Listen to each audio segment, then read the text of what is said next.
PM के मन की बात का 105वां एपिसोड आज। महिला आरक्षण बिल पर चर्चा हो सकती है। आज सुबह 11 बूथ स्तर पर सुना जाएगा कार्यक्रम।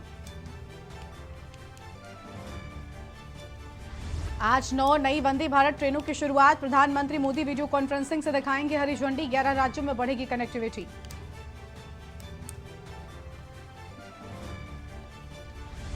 केंद्रीय गृह मंत्री का 1 दिवसीय महाराष्ट्र दौरा। अमित शाह ने लाल बाग के राजा के दर्शन किए। शिंदे और फडणवीस से भी मिले।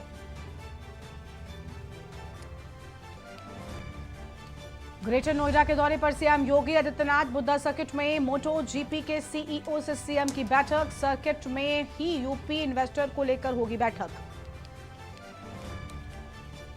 उत्तराखंड में सरकारी कर्मचारियों को बाल देखभाल अवकाश में मिलेगा पूरा वेतन। मुख्यमंत्री धामी ने की घोषणा।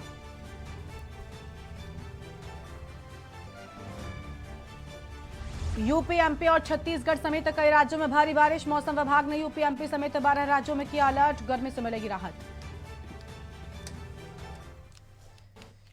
आप देख रहे हैं के न्यूज, खबरों का सारथी। नमस्कार, के न्यूज इंडिया में आप सभी का स्वागत है। मैं हूं आपके साथ गरिमा वाजपेयी और कार्यक्रम की शुरुआत करेंगे उससे पहले सीधा आपको प्रधानमंत्री के मन की बात सुनाते हैं। अगर आपने अब तक इसमें हिस्सा नहीं लिया है तो अब देर मत करिए। अब इसमें 6 दिन और बचे हैं। इस क्विज में जरूर हिस्सा लीजिए। मेरे परिवारजनों, चंद्रयान 3 की सफलता के बाद G20 के शानदार आयोजन ने हर भारतीय की खुशी को दोगुना कर दिया। भारत मंडपम तो अपने आप में एक सेलिब्रिटी की तरह हो गया है। लोग उसके साथ सेल्फी खिंचा रहे हैं और गर्व से पोस्ट भी कर रहे हैं। भारत ने इस समिट में अफ्रीकन यूनियन को G20 में फुल मेंबर बनाकर अपने नेतृत्व का लोहा मनवाया है। आपको ध्यान होगा, जब भारत बहुत समृद्ध था उस जमाने में हमारे देश में और दुनिया में सिल्क रूट की बहुत चर्चा होती थी। ये सिल्क रूट व्यापार कारोबार का बहुत बड़ा माध्यम था। अब आधुनिक जमाने में भारत ने एक और इकोनॉमिक कॉरिडोर G20 में सुझाया है। ये है India middle east Europe economic corridor. ये कॉरिडोर आने वाले सैकड़ों वर्षों तक विश्व व्यापार का आधार बनने जा रहा है। और इतिहास इस बात को हमेशा याद रखेगा कि इस कॉरिडोर का सूत्रपात भारत की धरती पर हुआ था। साथियों, G20 के दौरान जिस तरह भारत की युवा शक्ति इस आयोजन से जुड़ी, उसकी आज विशेष चर्चा आवश्यक है।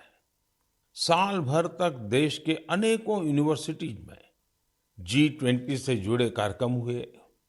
अब इसी श्रृंखला में दिल्ली में एक और एक्साइटिंग प्रोग्राम होने जा रहा है, G20 यूनिवर्सिटी कनेक्ट प्रोग्राम। इस प्रोग्राम के माध्यम से देश भर के लाखों यूनिवर्सिटी स्टूडेंट्स एक दूसरे से जुड़ेंगे। इसमें IITs, IIMs, NITs और मेडिकल कॉलेजेस जैसे कई प्रतिष्ठित संस्थान भी भाग लेंगे। मैं चाहूंगा कि अगर आप कॉलेज स्टूडेंट हैं तो 26 सितंबर को होने वाले इस कार्यक्रम को जरूर देखिएगा, इससे जरूर जुड़िएगा। भारत के भविष्य में, युवाओं के भविष्य पर इसमें बहुत सारी दिलचस्प बातें होने वाली है। मैं खुद भी इस कार्यक्रम में शामिल होऊंगा। मुझे भी अपने कॉलेज स्टूडेंट से संवाद का इंतजार है। मेरे परिवारजनों, आज से 2 दिन बाद 27 सितंबर को विश्व पर्यटन दिवस है। पर्यटन को कुछ लोग सिर्फ सैर सपाटे के तौर पर देखते हैं, लेकिन पर्यटन का एक बहुत बड़ा पहलू रोजगार से जुड़ा है। कहते हैं सबसे कम इन्वेस्टमेंट में सबसे ज्यादा रोजगार अगर कोई सेक्टर पैदा करता है तो वो टूरिज्म सेक्टर ही है। टूरिज्म सेक्टर को बढ़ाने में किसी भी देश के लिए गुडविल, उसके प्रति आकर्षण बहुत मैटर करता है। बीते कुछ वर्षों में भारत के प्रति आकर्षण बहुत बढ़ा है और G20 के सफल आयोजन के बाद दुनिया के लोगों का इंटरेस्ट भारत में और बढ़ गया है। साथियों, G20 में 1 लाख से ज्यादा डेलीगेट्स भारत आए। वो यहाँ की विविधता, अलग अलग परंपराएं, भांति भांति का खान पान और हमारी धरोहरों से परिचित हुए।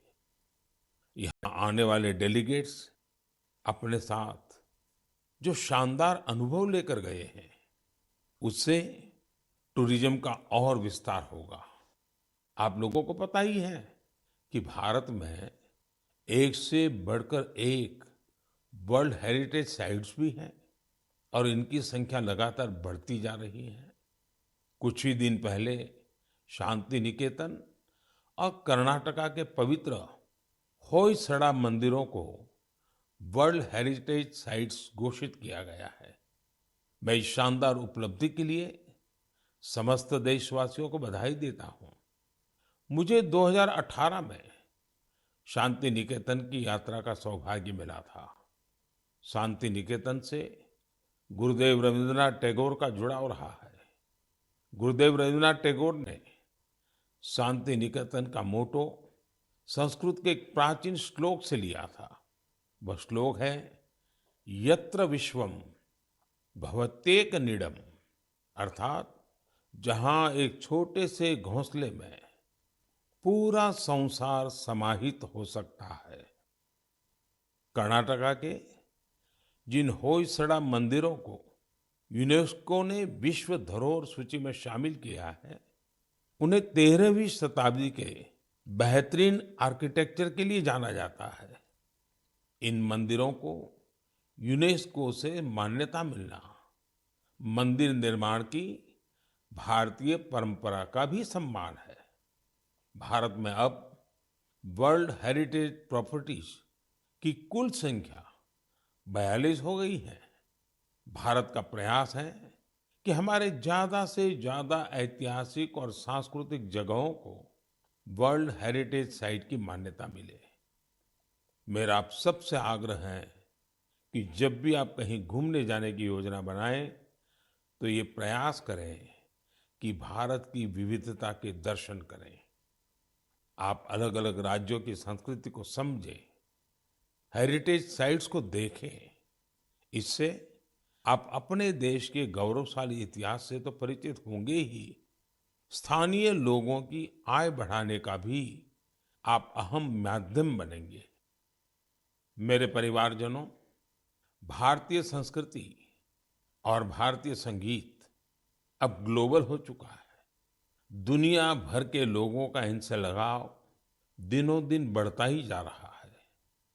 एक प्यारी सी बिटिया द्वारा की गई एक प्रस्तुति, उसका एक छोटा सा ऑडियो आपको सुनाता हूं। जगज्जालपालं कजत्कण्ठमालं शरच्चन्द्रभालं महादैत्यकालं नभो नीलकायं तुरावरमायं सुपद्मसहायं भजेऽहं भजेऽहम् नागेन्द्रहाराय त्रैलोचनाय भस्मङ्गरागाय माहेश्वराय नित्याय शुद्धाय दिगंबराय तस्मै नकाराय नमः शिवाय। इससे सुनकर आप भी हैरान हो गए ना, कितनी मधुर आवाज है और हर शब्द में जो भाव झलकते हैं, ईश्वर के प्रति उनका लगाव हम अनुभव कर सकते हैं। अगर मैं ये बताऊं कि सुरीली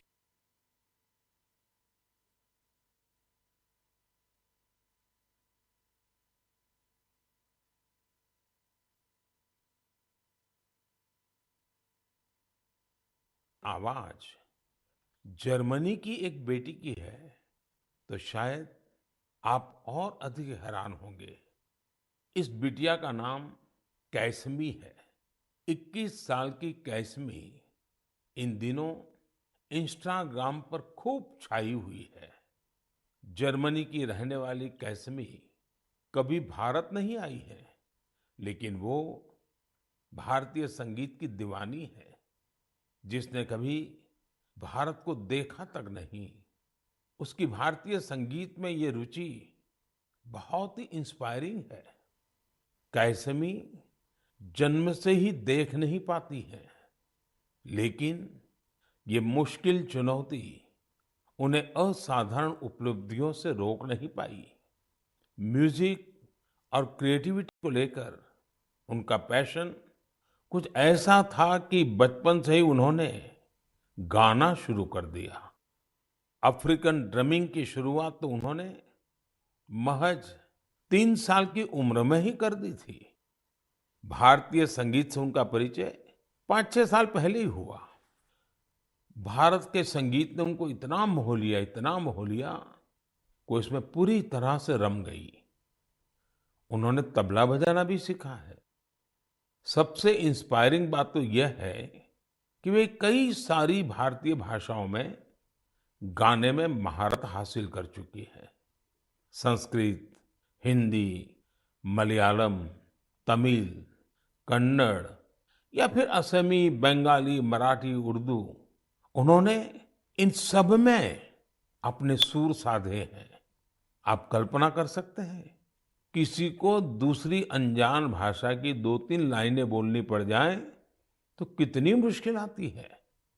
लेकिन कैसमी के लिए जैसे बाएं हाथ का खेल है। आप सभी के लिए मैं यहाँ कन्नड़ा में गाए उनके एक गीत को शेयर कर रहा हूँ। ನಮ್ಮ ವಚನ ಬಹುವಚನ ನುಡಿರು ಕನ್ನಡ ನಡೆಯಿರೋ ಕನ್ನಡ ನಮ್ಮ ವಚನ ಬಹುವಚನ ನುಡಿರು ಕನ್ನಡ ನಡೆಯಿರೋ ಕನ್ನಡ ಕನ್ನಡ ನಮ್ಮ ಕನ್ನಡ भारतीय संस्कृति और संगीत को लेकर जर्मनी की कैसमी के इस जुनून की मैं हृदय से सराहना करता हूं। उनका यह प्रयास हर भारतीय को अभिभूत करने वाला है। मेरे परिवारजनों, हमारे देश में शिक्षा को हमेशा एक सेवा के रूप में देखा जाता है। मुझे उत्तराखंड के कुछ ऐसे युवाओं के बारे में पता चला है जो इसी भावना के साथ बच्चों की शिक्षा के लिए काम कर रहे हैं। नैनीताल जिले में कुछ युवाओं ने बच्चों के लिए अनोखी घोड़ा लाइब्रेरी की शुरुआत की है। इस लाइब्रेरी की सबसे बड़ी विशेषता यही है कि दुर्गम से दुर्गम इलाकों में भी इसके जरिए बच्चों तक पुस्तकें पहुंच रही है। और इतना ही नहीं, ये सेवा बिल्कुल निशुल्क है। अब तक इसके माध्यम से नैनीताल के 12 गांवों को कवर किया गया है।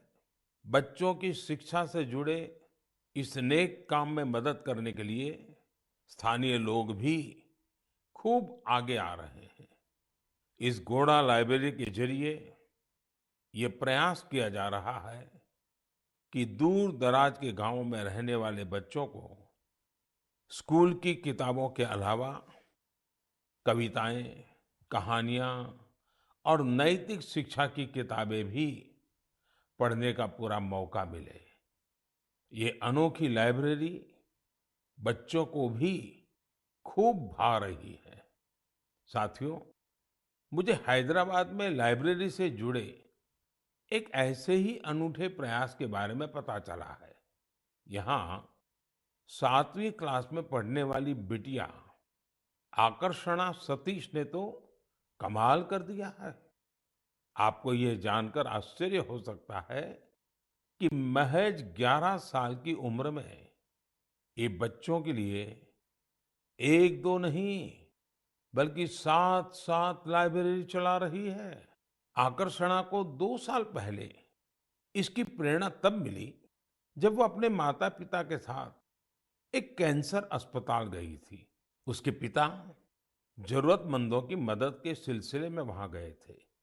बच्चों ने वहां उनसे कलरिंग बुक्स की मांग की और यही बात इस प्यारी सी गुड़िया को इतनी छू गई कि उसने अलग अलग तरह की किताबें जुटाने की ठान ली। उसने अपने आस पड़ोस के घरों, रिश्तेदारों और साथियों से किताबें इकट्ठा करना शुरू कर दिया। और आपको यह जानकर खुशी होगी कि पहली लाइब्रेरी उसी कैंसर अस्पताल में बच्चों के लिए खोली गई। जरूरतमंद बच्चों के लिए अलग अलग जगहों पर इस बिटिया ने अब तक जो 7 लाइब्रेरी खोली है उनमें अब करीब 6000 किताबें उपलब्ध हैं। छोटी सी आकर्षणा जिस तरह बच्चों का भविष्य संवारने का बड़ा काम कर रही है वो हर किसी को प्रेरित करने वाला है। साथियों, ये बात सही है कि आज का दौर डिजिटल टेक्नोलॉजी और ई बुक्स का है, लेकिन फिर भी किताबें हमारे जीवन में हमेशा एक अच्छे दोस्त की भूमिका निभाती हैं। इसलिए हमें बच्चों को किताबें पढ़ने के लिए प्रेरित करना चाहिए। मेरे परिवारजनों, हमारे शास्त्रों में कहा गया है, जीवेषु करुणा चापि मैत्री तेषु विधीयताम, अर्थात जीवों पर करुणा कीजिए और उन्हें अपना मित्र बनाइए। हमारे तो ज्यादातर देवी देवताओं की सवारी ही पशु पक्षी हैं। बहुत से लोग मंदिर जाते हैं, भगवान के दर्शन करते हैं, लेकिन जो जीव जंतु उनकी सवारी होते हैं उस तरफ उतना ध्यान ही नहीं देते। ये जीव जंतु हमारी आस्था के केंद्र में तो रहने ही चाहिए, हमें इनका हर संभव संरक्षण भी करना चाहिए।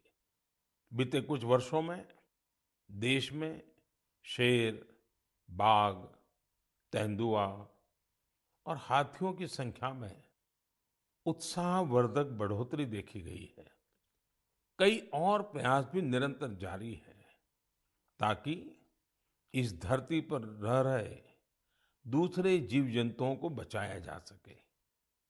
ऐसा ही एक अनोखा प्रयास राजस्थान के पुष्कर में भी किया जा रहा है।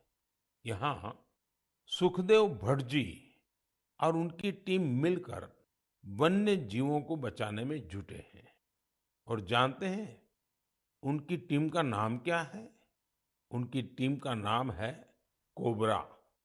एक खतरनाक नाम इसलिए है क्योंकि उनकी टीम इस क्षेत्र में खतरनाक सांपों का रेस्क्यू करने का काम भी करती है। इस टीम में बड़ी संख्या में लोग जुड़े हैं जो सिर्फ एक कॉल पर मौके पर पहुंचते हैं और अपने मिशन में जुट जाते हैं। सुखदेव जी की इस टीम ने अब तक 30,000 से ज्यादा जहरीले सांपों का जीवन बचाया है। इस प्रयास से जहां लोगों का खतरा दूर हुआ है, वहीं प्रकृति का संरक्षण भी हो रहा है। ये टीम अन्य बीमार जानवरों की सेवा के काम से भी जुड़ी हुई है। साथियों, तमिलनाडु के चेन्नई में auto driver M Rajendra Prasad ji भी एक अनोखा काम कर रहे हैं। वो पिछले 25-30 साल से कबूतरों की सेवा के काम में जुटे हैं। खुद उनके घर में 200 से ज्यादा कबूतर है। वहीं इन पक्षियों के भोजन, पानी, स्वास्थ्य जैसी हर जरूरत का पूरा ध्यान रखते हैं। इस पर उनका काफी पैसा भी खर्च होता है, लेकिन वो अपने काम में डटे हुए हैं। साथियों, लोगों को नेक नियत से ऐसा काम करते देखकर वाकई बहुत सुकून मिलता है, काफी खुशी होती है। अगर आपको भी ऐसे ही कुछ अनूठे प्रयासों के बारे में जानकारी मिले तो उन्हें जरूर शेयर कीजिए। मेरे प्यारे परिवारजनों, आजादी का ये अमृत काल देश के लिए हर नागरिक का कर्तव्य काल भी है।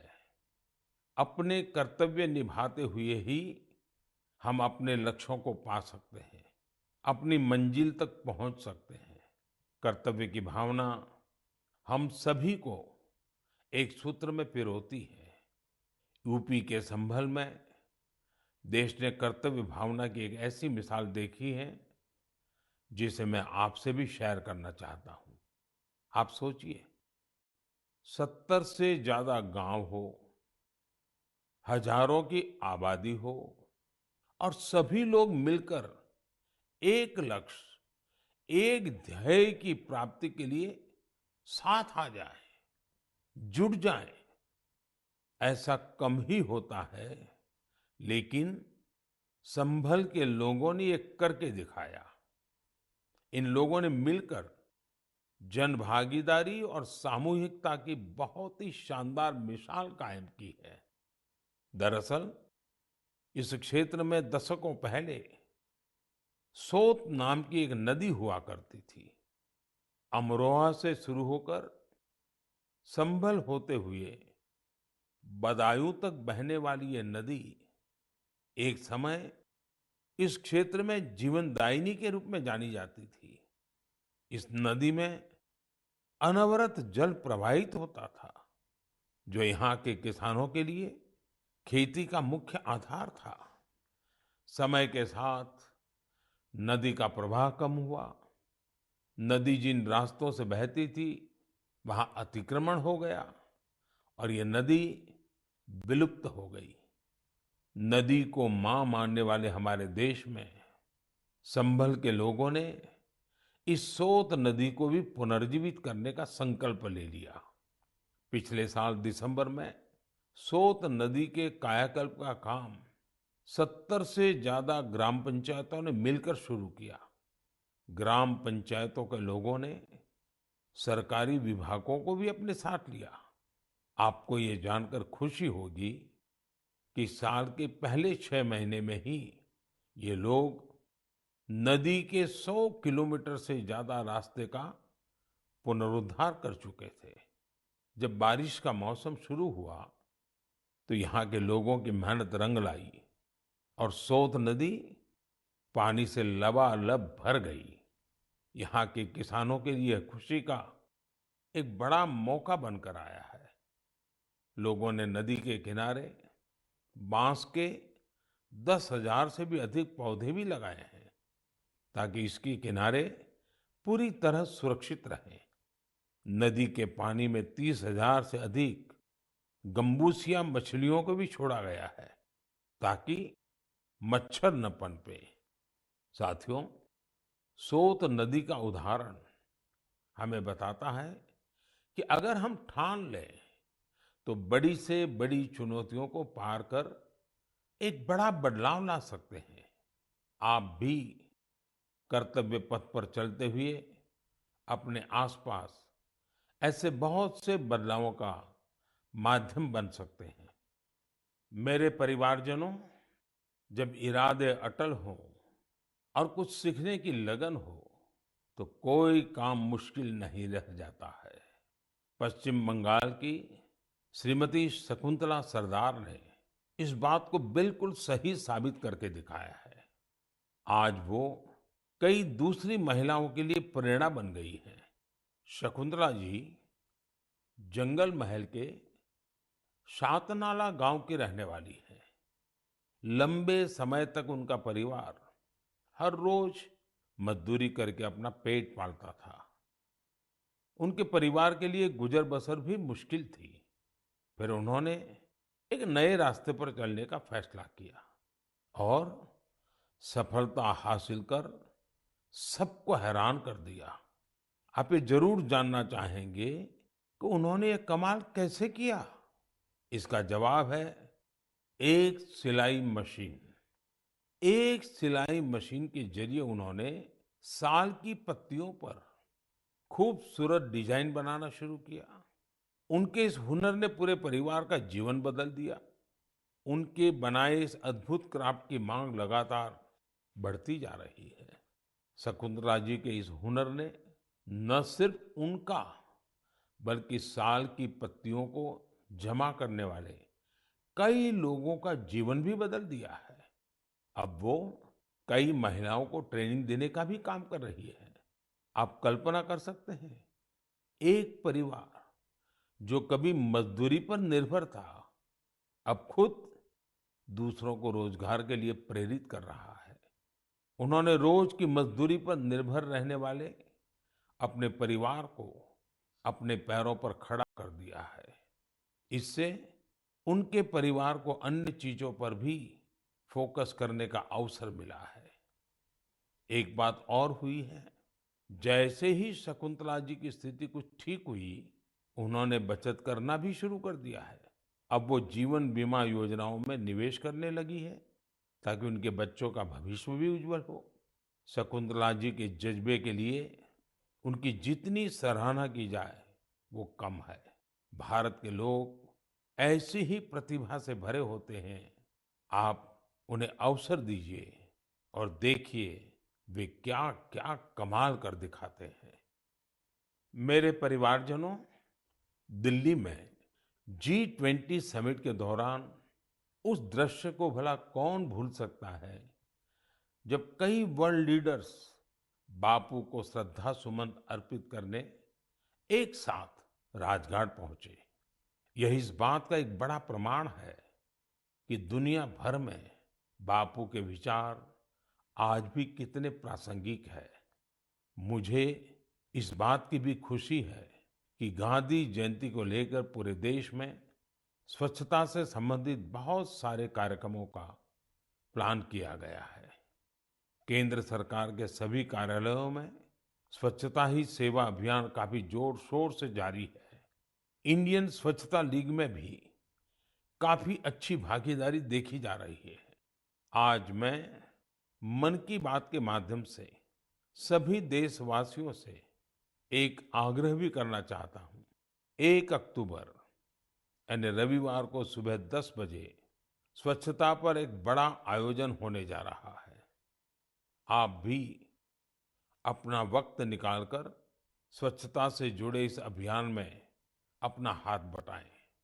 आप अपनी गली, आस पड़ोस, पार्क, नदी, सरोवर या फिर किसी दूसरे सार्वजनिक स्थल पर इस स्वच्छता अभियान से जुड़ सकते हैं। और जहां जहां अमृत सरोवर बने हैं, वहां तो स्वच्छता अवश्य करनी है। स्वच्छता की ये कार्यांजलि ही गांधी जी को सच्ची श्रद्धांजलि होगी। मैं आपको फिर से याद दिलाना चाहूंगा कि इस गांधी जयंती के अवसर पर खादी का कोई न कोई प्रोडक्ट जरूर खरीदें। मेरे परिवारजनों, हमारे देश में त्योहारों का सीजन भी शुरू हो चुका है। आप सभी के घर में भी कुछ नया खरीदने की योजना बन रही होगी। कोई इस इंतजार में होगा कि नवरात्र के समय वो अपना शुभ काम शुरू करेगा। उमंग, उत्साह के इस वातावरण में आप वोकल फॉर लोकल का मंत्र भी जरूर याद रखें। जहां तक संभव हो, आप भारत में बने सामानों की खरीदारी करें, भारतीय प्रोडक्ट का उपयोग करें और मेड इन इंडिया सामान का ही उपहार दें। आपकी छोटी सी खुशी किसी दूसरे के परिवार की बहुत बड़ी खुशी का कारण बनेगी। आप जो भारतीय सामान खरीदेंगे, उसका सीधा फायदा हमारे श्रमिकों, कामगारों, शिल्पकारों और अन्य विश्वकर्मा भाई बहनों को मिलेगा। आजकल तो बहुत सारे स्टार्टअप्स भी स्थानीय प्रोडक्ट्स को बढ़ावा दे रहे हैं। आप स्थानीय चीजें खरीदेंगे तो स्टार्टअप्स के इन युवाओं को भी फायदा होगा। मेरे प्यारे परिवारजनों, मन की बात में बस आज इतना ही। अगली बार जब आपसे मन की बात में मिलूंगा तो नवरात्रि और दशहरा बीत चुके होंगे। त्योहारों के इस मौसम में आप भी पूरे उत्साह से हर पर्व मनाएं, आपके परिवार में खुशियां रहे, मेरी यही कामना है। इन पर्वों की आपको बहुत सारी शुभकामनाएं। आपसे फिर मुलाकात होगी और भी नए विषयों के साथ, देशवासियों की नई सफलताओं के साथ। आप अपने संदेश मुझे जरूर भेजते रहिए, अपने अनुभव शेयर करना न भूलें। मैं प्रतीक्षा करूंगा। बहुत बहुत धन्यवाद। नमस्कार। तो आप प्रधानमंत्री के मन की बात सुन रहे थे। उनकी ओर से अहम बातें कही गई हैं। इसके साथ ही उन्होंने इन युवाओं को बधाई दी है जो देश के लिए कुछ नया कर रहे हैं। आने वाले त्योहारों को लेकर भी उनकी ओर से शुभकामनाएं देशवासियों को दी गई हैं। और अब आगे बढ़ेंगे खबरों की ओर। खबर है दिल्ली से, जहां पर राज्यपाल से मिले DGBRO राजीव चौधरी। राज्यपाल लेफ्टिनेंट जनरल गुरमीत सिंह से मुलाकात हुई है। उत्तराखंड में अवस्थापना विकास को लेकर चर्चा हुई। सीमावर्ती क्षेत्रों और सड़क कनेक्टिविटी पर भी चर्चा होने की बात सामने आई है। तो इन सभी चीजों को लेकर विस्तार से बातचीत हुई है और इस मुलाकात के दौरान की तस्वीरें भी आपको हम दिखा रहे हैं। तो ये बड़ी जानकारी आपको हम बता दें, राज्यपाल लेफ्टिनेंट जनरल गुरमीत सिंह से मुलाकात हुई है। ये अहम खबर आपको हम बता रहे हैं। उत्तराखंड में अवस्थापना विकास को लेकर चर्चा की गई है। सीमावर्ती क्षेत्रों की सड़क कनेक्टिविटी को लेकर भी चर्चा की गई है। दिल्ली से खबर, राज्यपाल से मिले DGBRO राजीव चौधरी। यह अहम जानकारी दिल्ली से आपको हम बता रहे हैं। राज्यपाल लेफ्टिनेंट जनरल गुरमीत सिंह से मुलाकात की गई। तो राज्यपाल लेफ्टिनेंट जनरल गुरमीत सिंह से मुलाकात हुई है। उत्तराखंड में अवस्थापना विकास को लेकर भी चर्चा इस मुलाकात में हुई है। सीमावर्ती क्षेत्रों की सड़क कनेक्टिविटी पर भी चर्चा की गई है।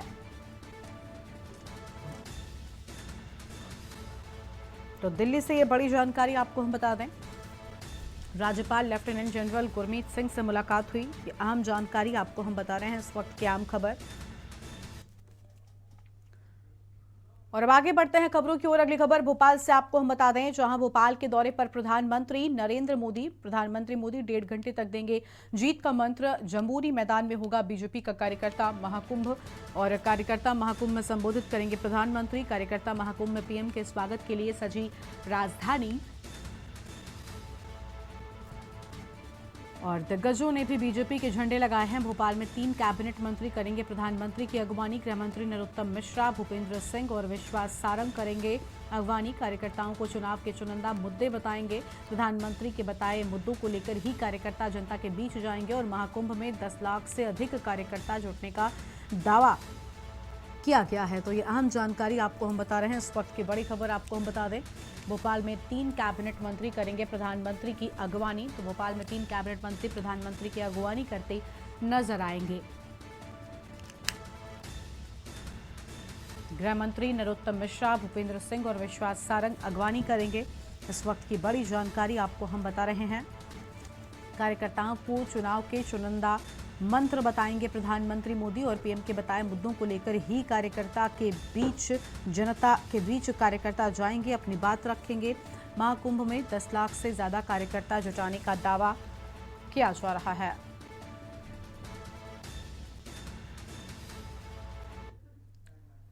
और आगे बढ़ते हैं खबरों की ओर। अगली खबर है भोपाल से, जहां चुनाव के पहले हर वर्ग को साधने की कवायद अब तेज हो गई है। तो हर वर्ग को साधने की कवायद तेज कर दी गई है। कांग्रेस ने बुलाया तौलिक साहू राठौड़।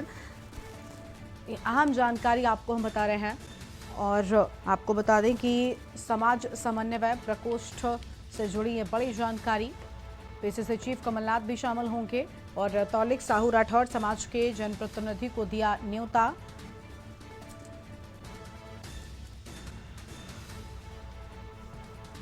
भोपाल से अहम खबर आपको बता दें, चुनाव के पहले हर वर्ग को साधने की कवायद तेज किए जाने की बात सामने आई है। इस वक्त की अहम खबर आपको बता दें, कांग्रेस ने तौलिक साहू राठौड़ समाज समन्वय प्रकोष्ठ बनाया है। फिलहाल ये अहम खबर आपको हम बता रहे हैं। इस वक्त की अहम जानकारी आपको हम बता दें।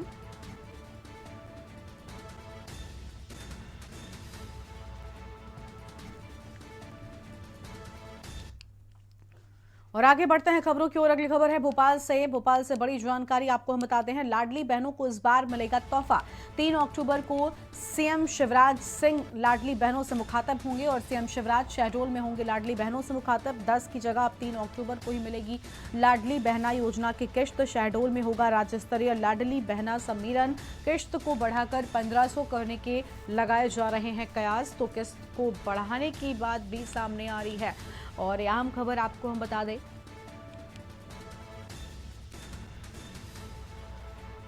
तो 10 की जगह 3 अक्टूबर को ही मिलेगी लाडली बहन योजना की किश्त। ये बड़ी जानकारी आपको हम बता रहे हैं। इस वक्त की अहम खबर आपको हम बता दें,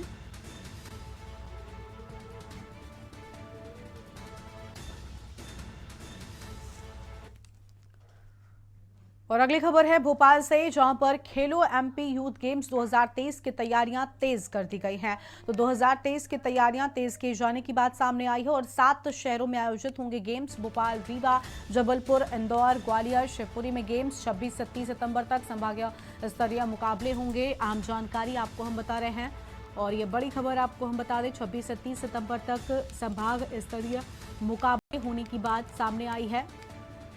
भोपाल, रीवा, जबलपुर, इंदौर, ग्वालियर, शिवपुरी में गेम्स होंगे। 5 अक्टूबर तक, 1 से लेकर 5 अक्टूबर तक होंगे खेलो राज्य स्तरीय खेल के आयोजन।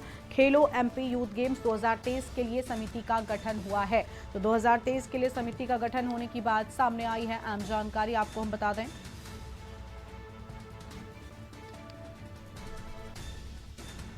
से आम जानकारी आपको हम बता दें, जहां पर सीएम भूपेश बघेल का आज सुकमा दौरा है। विभिन्न विकास कार्यों का लोकार्पण करेंगे। इसके साथ ही भूमि पूजन कार्यक्रम में पहुंचेंगे मुख्यमंत्री। जिलेवासियों को मिलेगी 137 विकास कार्यों की सौगात। 273 करोड़ 28 लाख के विकास कार्यों की सौगात मिलने की बात सामने आ रही है।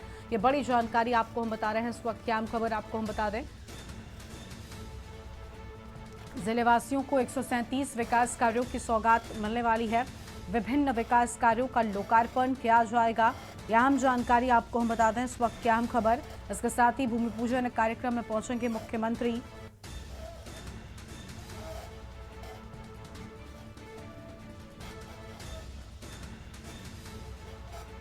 $273 करोड़ 28 लाख के विकास कार्यों की सौगात सौंपी जाएगी। और अगली खबर है कांकेर से, जो प्रकृति की गोद में बसा हुआ है। अगर हम इसे राजनीतिक इतिहास के बारे में बात करें तो छत्तीसगढ़ राज्य गठन के बाद कांकेर विधानसभा में 4 बार चुनाव हुए, जिसमें बीजेपी और कांग्रेस 2-2 बार जीत चुकी है। और ये विधानसभा सीट आदिवासी बहुल्य क्षेत्र होने के चलते आरक्षित सीट है। यहाँ के रहवासियों का मुख्य आय का स्रोत वनोपज और कृषि है। राजनीतिक दृष्टि से इसे भाजपा का गढ़ माना जाता है, लेकिन पिछले 2 चुनाव भाजपा के प्रत्याशियों को हार मिली। वहीं 2003 में हुए कांकेर विधानसभा के चुनाव में कुल 8 प्रत्याशी चुनावी मैदान में थे, जिसमें से भाजपा के उम्मीदवार रहे अगन सिंह ठाकुर को 50,198, तो वहीं कांग्रेस उम्मीदवार रही श्यामा ध्रुव को 24,387 वोट मिले। बीजेपी के अगन सिंह ठाकुर ने कांग्रेस की श्यामा ध्रुवा को 25,811 वोटों से हराकर जीत हासिल की थी।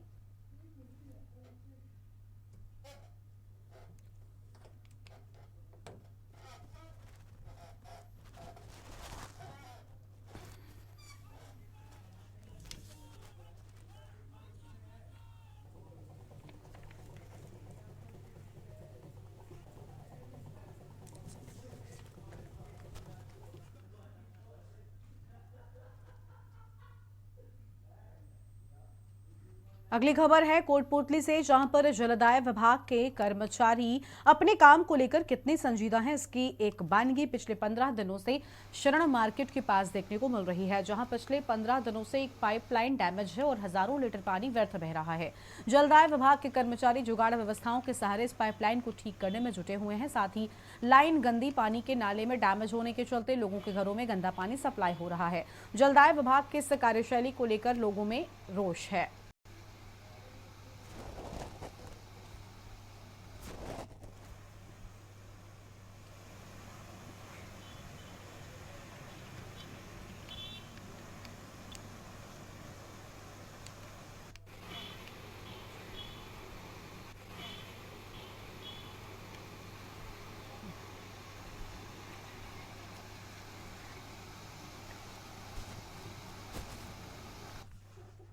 खबर झुंझुनू से है, जहां पर जिले की महला की ढाणी में हुआ वर्तमान विधायक राजेंद्र सिंह गुधा का अभिनंदन समारोह और ग्रामीणों को संबोधित करते हुए विधायक ने कहा कि पहले भी मेरे कहने पर कांग्रेस ने भगवान राम सैनी को टिकट दी थी। इस बार तो भाजपा कांग्रेस दोनों ही मेरे कहने पर ही पार्टी टिकट देंगी। यहाँ के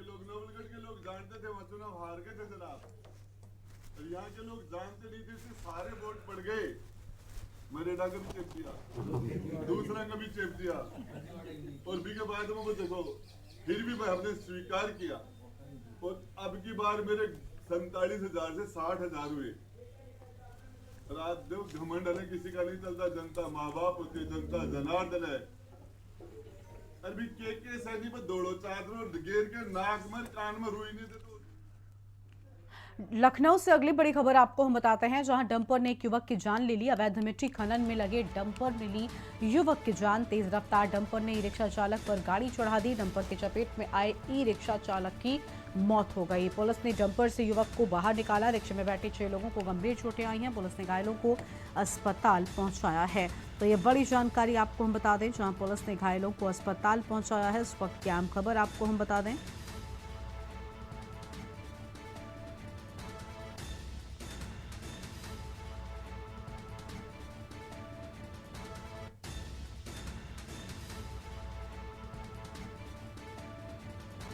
तो यह अहम जानकारी आपको हम बता रहे हैं, जहां गंभीर चोटें आई हैं और पुलिस ने घायलों को अस्पताल पहुंचाया है।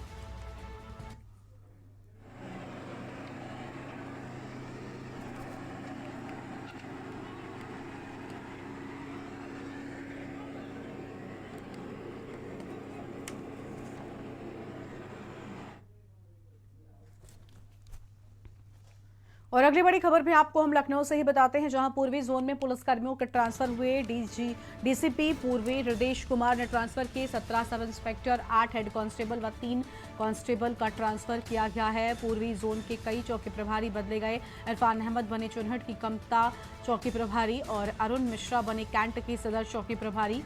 राजेंद्र त्रिपाठी बने हैं एसएसआई गोमतीनगर विस्तार। अमित सिंह आशियाना की रमाबाई चौकी प्रभारी। आलोक शुक्ला बने गोमतीनगर विस्तार के खरगापुर चौकी प्रभारी।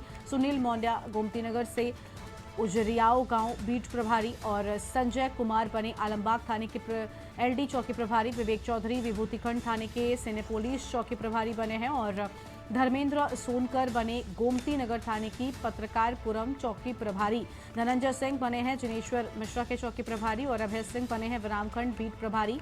इसरार अहमद को आलमबाग थाने की मवैया के चौकी प्रभारी बनाया गया है। वहीं कांस्टेबल वीर सिंह पीजीआई थाने से गोमती नगर विस्तार थाने ट्रांसफर हुए हैं और अन्य पुलिसकर्मी पूर्वी जोन से थानों में ट्रांसफर किए गए हैं।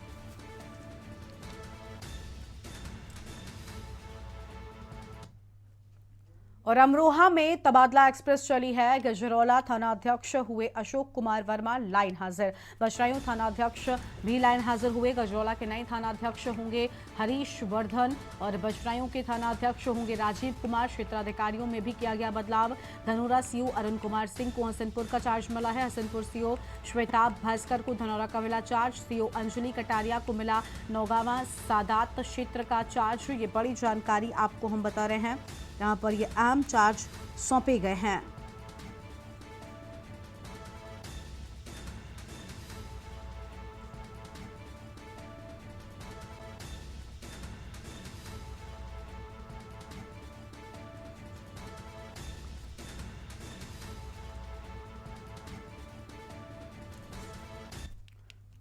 और आगे बढ़ेंगे खबरों की ओर। अगली खबर लखीमपुर खीरी से आपको हम बताते हैं, जहां सिलेंडर फटने से हड़कंप मच गया।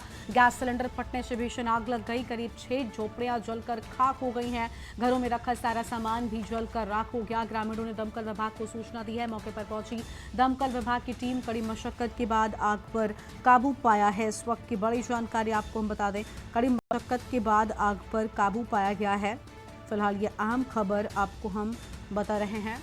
और मझगई थाना क्षेत्र के रामपुर गांव का ये पूरा मामला है और मौके पर पहुंची दमकल विभाग की टीम। तो दमकल विभाग की टीम मौके पर पहुंची है। फिलहाल ये अहम खबर आपको हम बता रहे हैं, कड़ी मशक्कत के बाद आग पर काबू पाया गया है। तो कड़ी मशक्कत के बाद आग पर काबू पाया गया है। अहम खबर, करीब 6 झोपड़ियां जलकर खाक हो गई हैं।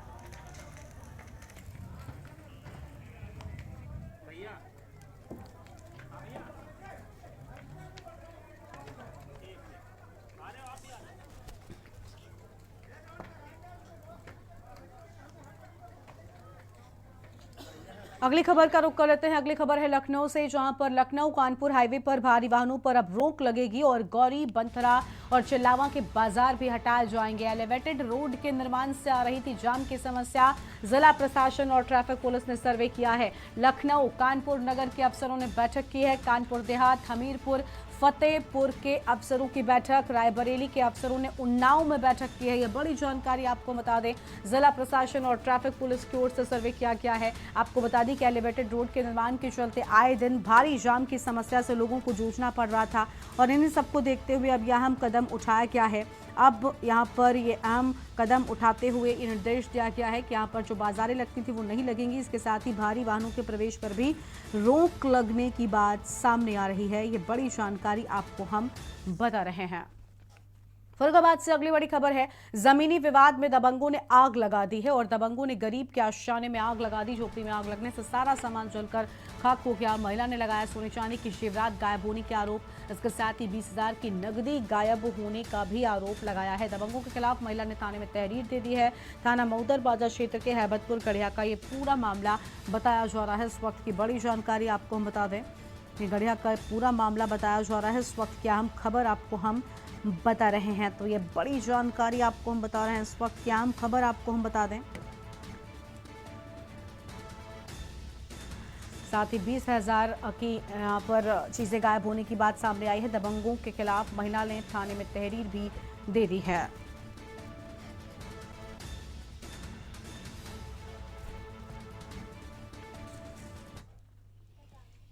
क्या नाम है आपका? कहाँ रहते हो? हैबतपुर गढ़िया। क्या घटना हो गई है?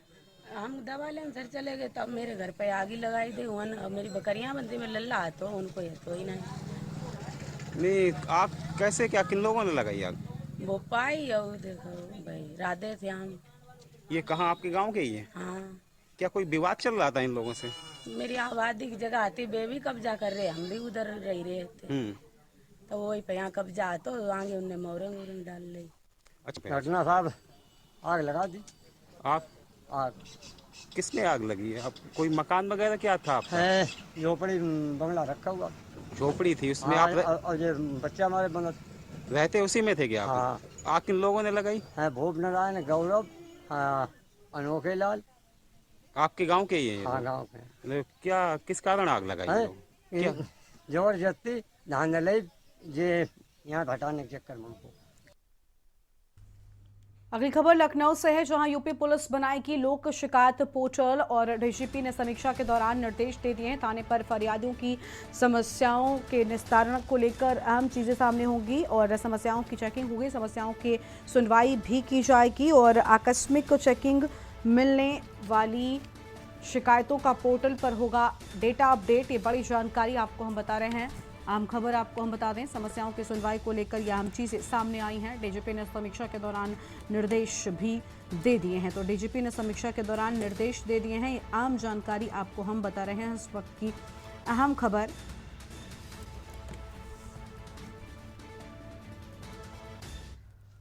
और अगली खबर बुलंदशहर से आपको हम बताते हैं, बिजली विभाग के 2 जेई के खिलाफ प्रदर्शन किया गया। भाकियू महाशक्ति के कार्यकर्ताओं ने प्रदर्शन किया।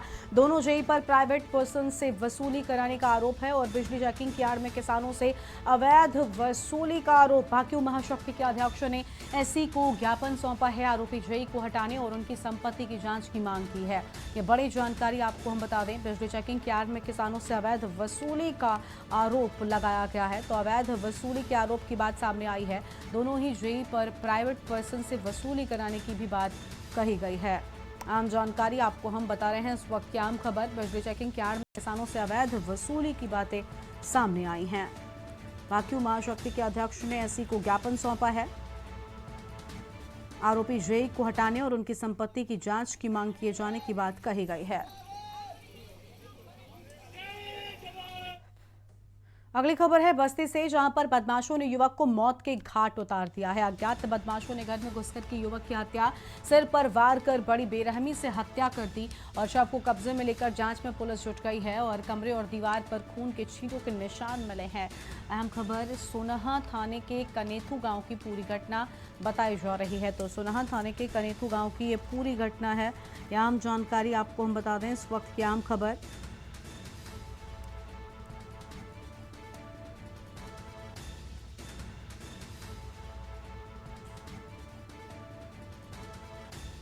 बड़ी जानकारी, शव को कब्जे में लेकर जांच में पुलिस जुट गई है। सोनाहा थाने के कनेथू गांव की ये पूरी घटना है।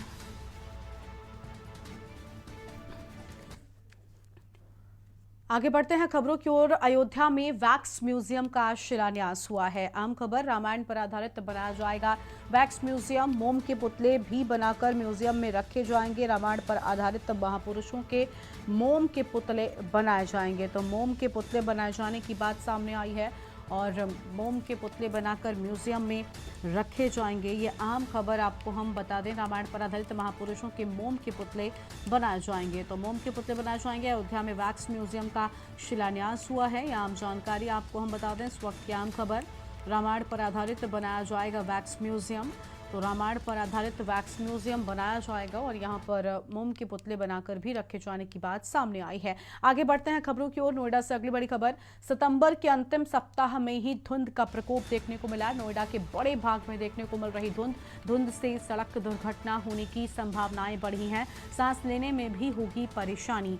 अहम खबर आपको हम बता दें, सांस लेने में भी परेशानी होगी और यह बड़ी जानकारी आपको हम बता दें, इस वक्त की आम खबर।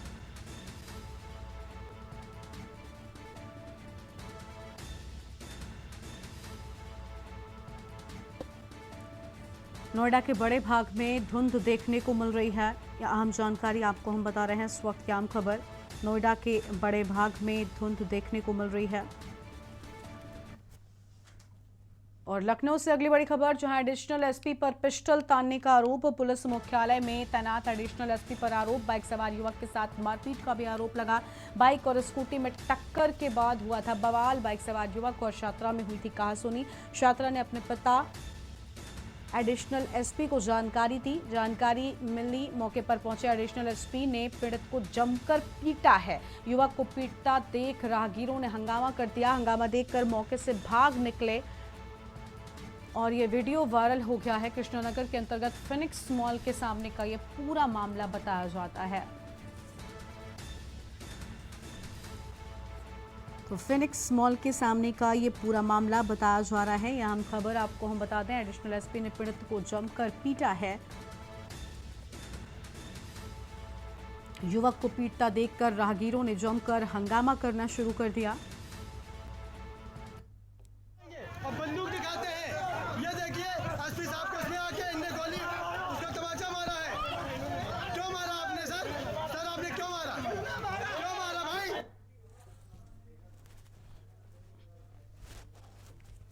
गर्दी नहीं चलेगी। गरीब आदमी को मारा है। और इस बुलेटिन में फिलहाल इतना ही। तमाम बड़ी खबरों के लिए आप देखते रहिए के न्यूज़ इंडिया। नमस्कार।